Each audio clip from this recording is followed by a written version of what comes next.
Hi, my name is VJ Smith. I live in Brookings. I used to be the assistant athletic director at South Dakota State University, and then I wrote a book called The Richest Man in Town about a little guy that ran a cash register at a local Walmart store. And so I've been on the road the last 15 years all over the country, speaking to young people, speaking to older people. I currently have the privilege of representing the city of Brookings and South Dakota State University in the South Dakota State Senate. But that's enough about me. I want to talk a little bit about you, and it's about the choices that you make. I am not going to lecture. I am simply going to tell some stories, and some of them are about me. Many years ago, when I was a senior in high school, it was a long time ago, I suppose, but it seems like it was just yesterday, I got senioritis, got a little lazy, and rather than studying for a test, I thought it'd be a lot easier if I just wrote some answers down on a little piece of paper and put it in my pocket. And I did. And the teacher passed out the test. I pulled that little piece of paper out of my pocket, and within 10 minutes I felt a tap on my shoulder, and it was the teacher. And he said to me, "I'm going into the hallway, I want you to follow me there." I put that note back in my pocket, walked out in the hallway, and he looked at me and he said, "I'd like to see that note." And I said, "What note?" He said, "The one that you put in your pocket." So I gave him the note. He studied it for a moment, and he said, "I want you to go back to your desk. I want you to finish the test, but you need to know you failed the test." I'll never forget that moment. Here it is almost 50 years later, and I think about it.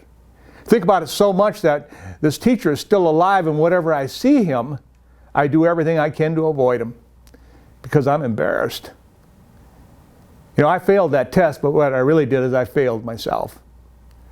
And I remember, and I never did that again, because I knew better. I did. And that's one of the points that I want to make, is that every one of us has a moral compass. You know, when we're very young, we're sponges, and we learn from our mothers and fathers, and from our friends, and from our teachers, from religious people, whatever. And we develop this thing called a moral compass, and we can figure out the difference between right and wrong. Most 7-year-olds know the difference between right and wrong. The hard part is doing the right thing. Everyone has a moral compass. They do. You know, not just your actions, it's your words also. We all know people who have a little trouble with the truth. And they don't make very good friends. They make terrible spouses, bad employees. You have to keep your word. If you say you're going to do something, do it. Don't lie. Do not lie. There's an old German philosopher, long dead, but he said something to a student one time, and I think about it often. He said, "I don't feel bad because you lied to me. I feel bad because I can never trust you again." And that's it. We want to be trusted. But rather than dwell on the negative, I'm going to shift this to a positive. It's about making the right choice. Shortly after I graduated from South Dakota State University, I ended up in Kansas City, Missouri. I lived there for 10 years. And within about 4 or 5 months of my arriving there, an old college friend of mine showed up because he started working for the Associated Press. He was a journalist. His name was Jerry. And Jerry one day walked out of the men's room in a restaurant in downtown Kansas City, and sitting on top of a vending machine was a wad of money, rubber band tied around it. And he looked around to see if there was anybody there. He didn't see anybody, so he grabbed that wad of cash, stuck it into his pocket, and he went home. And he counted it. More than $500. He called me, told me what had happened. I said, "What are you going to do?" He said, "Why? It isn't my money." He said, "You know, the tough part about it is I want a microwave oven. And this would buy a nice microwave oven." I said, "What are you going to do?" He said, "I have to give it back. Because every time I'd look at that microwave oven, I'd think about how I got the money."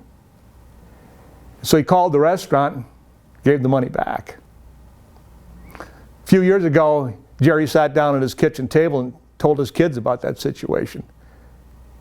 What do you think the kids thought about their dad and the lesson that he was trying to teach them? Jerry died 3 years ago. There's rarely a day that goes by that I don't think about Jerry. But when I think about Jerry, I think about that moment that he had where he had to follow his moral compass.